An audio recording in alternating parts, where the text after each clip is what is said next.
Hey guys, welcome back to part 2 of the drawing a cat tutorial.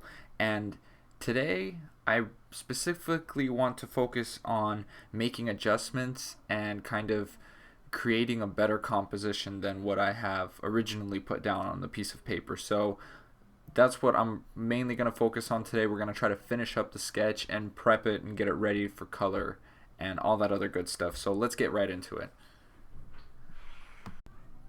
And of course, by piece of paper, I mean our iPad display. So I decided to do this kind of different view so that you could see what I'm doing as I'm doing it, even though I'm going to speed it up here and there when I get to slow down and kind of talk about it. I'm going to try to do a couple of screen shifts here and there. So without any further ado, what I had planned for this piece was I really want to make the cat sort of the star, and in order to do that I decided I want to increase the size and I want to keep the drawing as simple as I could. I'm going to remove this line and the sticker. Originally I thought of having the cat looking into sort of like a storefront, which puts him in front of a piece of glass, looking into an aquarium, which is another piece of glass. It's just messy. Another thing that I wanted to change was all these little fish.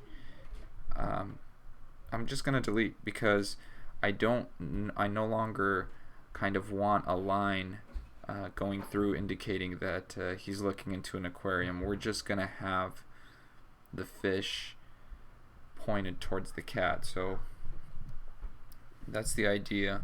The pencil that I'm using, and I'll do a split video showing exactly what it is, but it's this HB pencil right up here. So that's the main tool, and as you can see underneath it's gonna say modified because I have made slight adjustments to make it fit my art style, my drawing hand, I don't know. Alright, so layer 2. We have our cat. First we're going to quickly go to layer 1 and lower the opacity settings. I don't want the cat getting in the way, but I still want to see approximately where he is, where the paws are, so I don't end up overlapping vital areas. And the next step to do is to put in some shapes for the fish. And the reason that I'm starting with shapes is it's going to be easier to figure out what way they're facing. So first you kind of draw some shapes which are facing the way that you desire, and the basic design of the fish is going to be a nose, which is this part right here, and a tail, right, or towards the butt. So we have this like chunkier fish, like a thin sardine type of thing. We can have some more off to the side. This one might have like a saggier belly and then more of a straight spine. This one might be like a puffer fish. And I also decided, thinking about the color scheme, which I guess it's a little bit early because we're not on that stage yet, but this is going to allow me to do a monochromatic piece where everything is mainly blue, since it's kind of water covered, and the cat will just be different shades of blue to make him look like whatever color he is. So we need a few more fish. I think it's cool having all different shape fish and not spending a long time on them. I think that's going to be pretty vital, because the longer I spend, then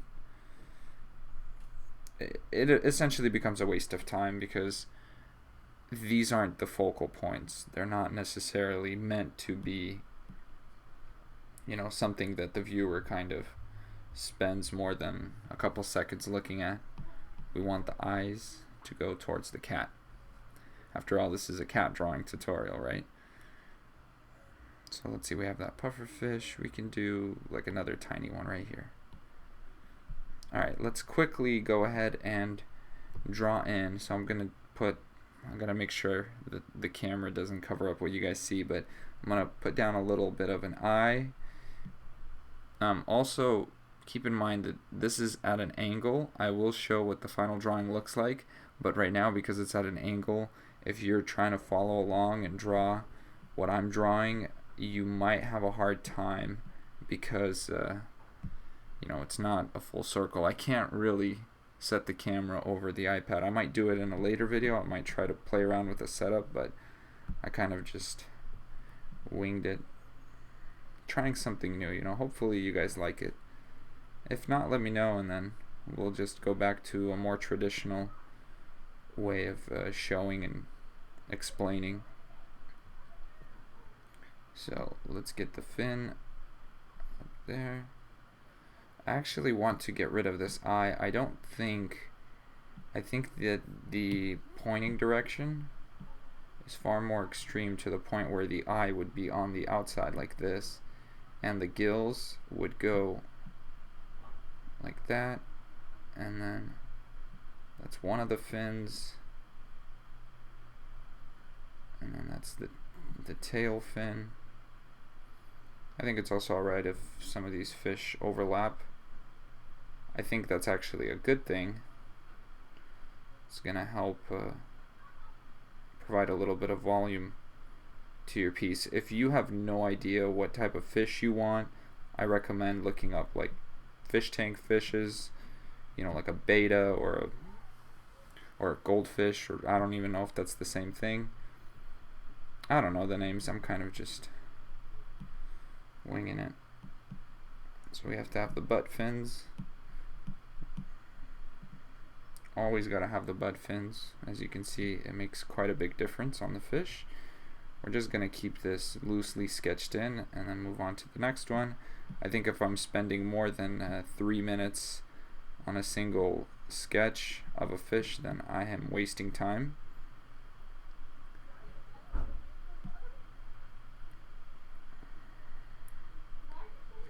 Alright, I'll try and explain my reasoning behind what I'm doing instead of fast forwarding this part. Maybe I'll do one more fish and then the rest I'll just fast forward.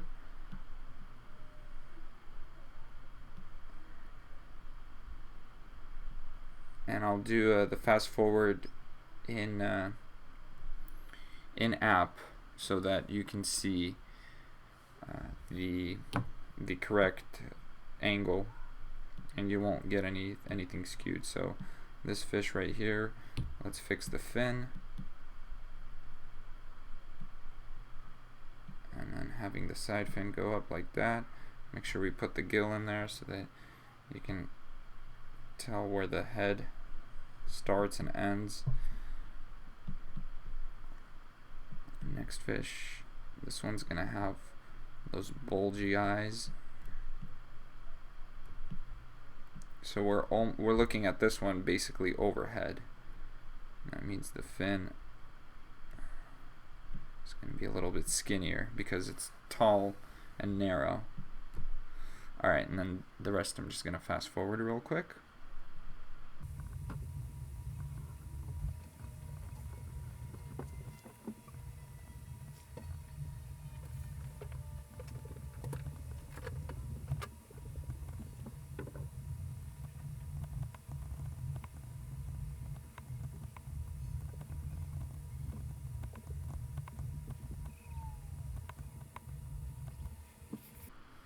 Alright, that's pretty good. I'm not really happy with this fish. I think he's facing in about the correct direction, but if you compare him to what the other fish look like, he kind of stands out a bit too much, so I'm going to get rid of him. And let's quickly draw in something a bit smaller.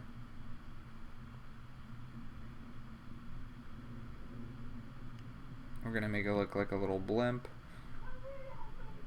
And then some big eyes near the front. Make sure we still got the gills visible.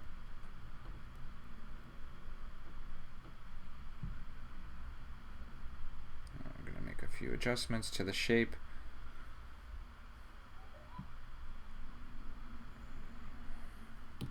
think I actually need to extend the tail a little bit, otherwise it just looks like the fish wouldn't even have any, you know, flex in its body.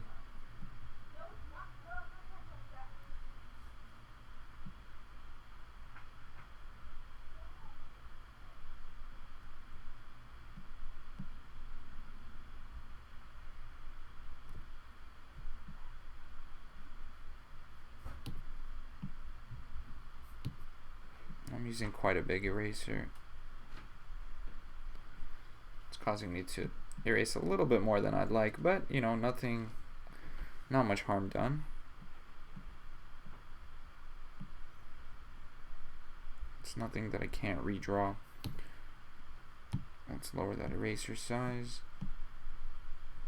I think I accidentally undid whatever I was about to erase by multi-tapping, but that's okay. Alright, we're going to draw slight indications of pupils, all facing in towards the kitty.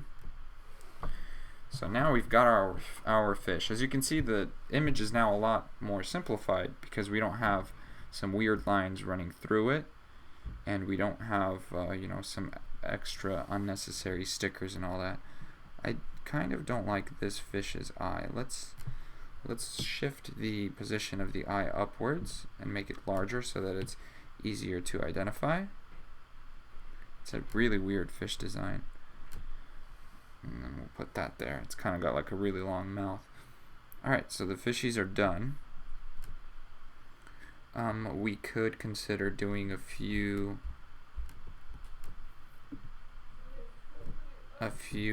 air bubbles. A fish tank is generally well oxygenized. I don't know what the word is, but it's got its little oxygen pumps going so that the fish don't go belly up. And we can put some of these little air bubbles in front of our kitten to help show the kind of the depth. Alright, now back to our cat, and at the same time as we go back to our cat, let's for a second completely hide our fish. We don't need to worry about drawing around them and coloring them in and all that. We're gonna go back to our cat. We're gonna bump up the layer opacity again, and you do that right there. You hit that layer opacity, and then as you can see at the top there's a slider, so slide all the way to the right. Now we have our cat. I do want to make a few adjustments. This base, whatever he was standing on before, I'm going to change that into a desk. So on a new layer, it's easier to just use your finger. Sometimes the pencil has a weird habit of not properly identifying. So see, I made a stroke, and now I have this straight line. I'm going to drop this line slightly, let me get a straighter one, slightly above the feet of the cat to give a little bit of depth to the table. Let me zoom in on this so that you guys could see a lot easier. You see there's this distance. So that's pretty important. Let me redo. Okay. And if I want to further express that this is on top of a table, we can do this. We can create a new layer, and halfway between this distance, we're going to add a mug. Now, the size of the mug will really sell the size of the cat and the fish, so it's something to consider. I don't want to make one that's too small because this cat is not human sized, right? And I don't want to make one that's larger than the cat because then that just looks a little bit weird. It's not a dwarf kitty. Okay. Oh man, I was almost making sound effects with my mouth. I don't know if I ever do that when I draw alone. Possibly. It's kind of embarrassing, man. Alright, we're gonna go through, erase all the little extras of the mug that we do not like, all the undesired things. It's important to give the mug a little bit of a curve. You don't want to use fully straight solid lines. The higher up the mug goes, so up here it would have a much larger curve than, say, at the midpoint level, because you have to imagine that the vanishing point is somewhere right here where the belly button of the cat might be, or other things that animals have on their belly. You can use your imagination. Okay, here we will add a handle, because that's probably the easiest way to identify that. I'm getting messages on my phone. Alright, I'm back. Sorry about that, guys. Okay, so, as I was saying, we are drawing the handle of the mug. And to figure out how our handle is going to sit, we're going to put down this bar. And the reason I'm putting down this bar is, if you imagine ceramics, I mean, this is kind of like a long explanation, but it's a lot easier than that. We have the top of where the mug handle is mounted and the bottom. All the area in between does not matter, so we can erase that, right? Right. So stay with me, and then now we follow the outside curvature of this shape, these two squares, and then you kind of link the mug together. You essentially, you know, use your ceramic building skills and bring it into life. You draw like the 3D version. So I guess we can go through and erase some of this. Make sure that you can use a little bit of fine tweaking to fix, you know, the lopsidedness of it. Like right now, the outer pieces are a bit too thick, so I'm gonna go ahead and just using my eyeballing, you know, no crazy measurements. Just fix it to the best of my ability, because again, it's just, we're trying to save some time. It's not going to be crazy detrimental if this background object is, you know, just a little bit off.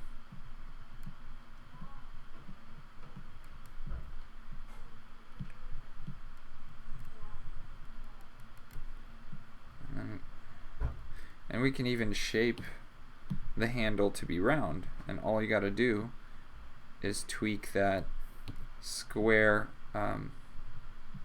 place where the handle meets the cup, the mug. I'm like trying to explain stuff, and then while drawing and thinking about that, it's such a weird, I don't know, whatever. Anyways, moving on. So you see how the handles are now round? All we did was we changed the squares to spheres, sort of the intersecting points between the handle and the mug, and then now that looks like a thing, right? I'd almost like to shrink or cut the size of the cup so that it sits a little bit better, but instead of taking from the outside here, I'm just gonna take from here. And you guys see how comfortable it is to undo with just tapping with 2 fingers? I use the same hand. Right now my other hand is just off screen, you know. I can either hold the iPad if I'm laying in bed and drawing, or I could use this hand, just have it hovering over to pop open the layers tab and stuff. It's really, really simple. It's good stuff. I'm enjoying this kind of workflow difference. And I think where I'm saving most time between this and how I used to draw on the other iPad, I would say it's all the little things, like playing around with the settings here, because instead of me having to go in and tweak between strokes, I can just use the same exact tool, you know, and vary the way that I press down to get the desired effect. So speeds up my workflow. I'm not sure what. Maybe I want to put something on this mug, like Go Hawks or something. Maybe there's something funny that you guys figure out, and then we can add that in. So we have our mug in the way. It looks like the fish are actually gonna sort of cover it up more or less. That's okay. I think I will let the fish cover it up, but I will get rid of this one fish that's in the way. I should have, planned a little bit better. That's sort of my bad. But if we have this going on, I don't think it's too big of a deal. Alternatively, it makes me want to erase another fish right here, but I'm just going to leave that in. Let's go back to our mug layer and add maybe another element or two laying flat on the table. I'm not sure what else I can do that's really easy to identify. Possibly what I need to do is have the base of the aquarium. I feel like I absolutely need that part. So new layer above the cat's feet. The aquarium base is going to be sitting in pebbles. So instead of drawing a straight line, I'm going to have a very slight curve that goes from the outside sort of down to a low point in the middle in front of the cat's feet, where we just cover up a little bit of the feet. I like to leave full body character drawings because I spend a long time drawing something like, let's say, the paws on a different image, but in reality, if it makes sense, just cut it out. Like, it's better that you drew it in and got rid of it, because now your form is most likely more accurate, right? So we're going to get rid of that. We're going to go over to our mug and erase a little bit off of the base. And now on top of these little pebbles, whoops, gotta make sure I don't have my eraser selected.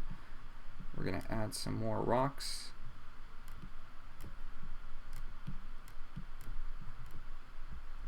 Keep them flat to indicate that we're looking straight. If you draw them like this, it's gonna look wrong. So we're gonna draw them straight, and I want to add like one toy. It's gonna be a little anchor. Hear my phone vibrating. Oh man, come on. Alright, anchor drawn. We're going to do a U-shaped thing, and then down the middle you add the little anchor hole and straight thingy. I don't know the terms, I'm not a sailor. Alright, more pebbles. And I'm digging this composition a bit more. We can even do some very blurry lights in the background to show that he's inside of a room. Maybe the cat is sneaking around at night, and that's why the fish are like, oh, what's going on here? Because technically the owners wouldn't let the cats go near an aquarium. We had that. We had a parakeet that loved our aquarium, and he ended up drowning at night one day. My dad went downstairs and he found him in the aquarium drowning, and then he saved him, and then a couple days later, yeah, that guy wasn't very bright. It was one of those aquariums that has a hole in the middle up top, and then you can't get out of the edges. I don't know, poor thing. That bird was dope. He like spoke Russian too. We taught him a couple of phrases. Good times. Alright, finish getting the pebbles up in here. Okay, let's say this is good for now. And as you can see, the cat still looks like it's a little bit lighter than the rest of the image. For the final thing, what I'm gonna do is, real quick, I'm gonna erase the table lines where I don't need them, so that when I'm coloring stuff in, I can avoid making mistakes there. So the next thing that I quickly want to do, and I'll talk a little bit about why I'm doing it, is you click on your background layer, and we're going to want to select a darker tone before we color. When you sketch, it's not as big of a deal, but before you go into color, a middle tone will help you choose more appropriate colors for highlights, for shadows. Right now, if I color in everything in middle tone, if I grab some, well, I don't want to do it right now. We'll do that in the next video, but I'll go through and I'll color everything, and without adding highlights or shadows, the colors will not be as bright as they would have been if I had started on white, because our eyes are so used to the white in the background that we would choose really bright saturated colors, and we would almost never have a good balance. So this is just for good balancing. So try to do this. It's not very hard. Remember to every once in a while hit that little tool, flip your canvas horizontally, and see how the balance stacks up. You can see I can already see the face is very non-symmetrical, but as I was saying earlier, that's not so bad. The fish still look fairly okay. I think I might change the tail. I like avoiding collisions like this. You see this right here? The fish and the tail are kind of meeting into one. Instead, I might have the tail go like that, or even loop to the left. So I might bring the tail around this way, make it a bit more fluffy, so even if it does go overlap the fish and the handle, it won't be a giant distraction. So actually, let's do that now, because why not? We have the coloring portion for the next video, so let's leave that for what it is. I do these sort of changing my mind halfway through ending a video quite often, so I hope that nobody closes it out early and then ends up missing some vital stuff. This is my way of keeping you guys here.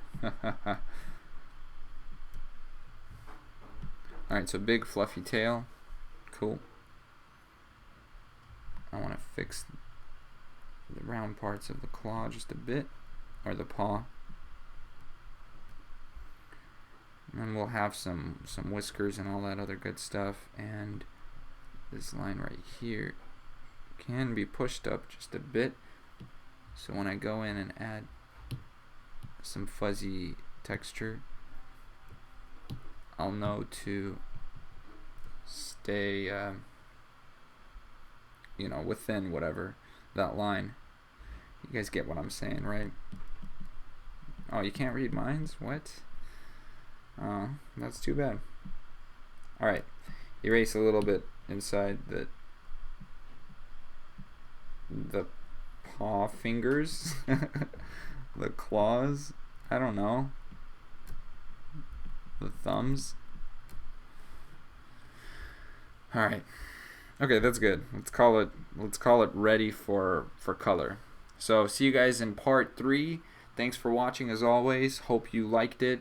Please give feedback on whether you like this setup or you like seeing the digital version only, so that you don't get the annoying fingerprints everywhere and you can't see my reflection in the background going all ham. Yeah, so just let me know. Again, thanks for watching. I love you guys, and stay gangster.